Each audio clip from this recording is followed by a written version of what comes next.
Heart to help charitable trust ఆధ్వర్యంలో భద్రాద్రి కొత్తగూడెం పినపాక మండల్ పరిధిలో ఉన్న మద్దెలగూడెం 43 ఆదివాసీ కుటుంబాలకు ఈరోజు దోమతెరలు పంపిణీ చేయడానికి ఈ యొక్క కార్యక్రమాన్ని ఏర్పాటు చేయడం జరిగింది. దాత అయినటువంటి జి ప్రభాకర్ సార్ గారు లిఫ్ట్ ఇరిగేషన్ విద్యుత్ శాఖలో వర్క్ చేస్తున్నారు.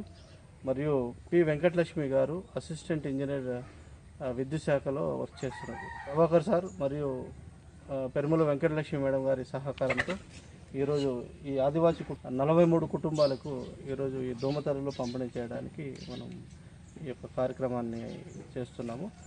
వర్షాకాలంలో వీళ్ళు అడవుల్లో నివసిస్తుంటారు. డెంగ్యూ, మలేరియా, ఫీవర్ అలాంటివి వచ్చినా కూడా ట్రీట్మెంట్ కూడా చాలా అసౌకర్యంగా ఉండడం జరుగుతుంది.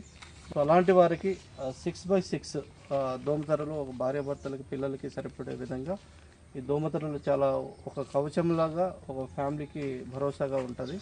సో అందుకని ఈరోజు ఈ 43 ఆదివాసీ కుటుంబాలకు మనం ఈ దోమతెరలు ప్రభాకర్ సార్ మరి వెంకటలక్ష్మి మేడం గారి సహకారంతో అందిస్తున్నాము. Thank you sir, thank you madam గారు.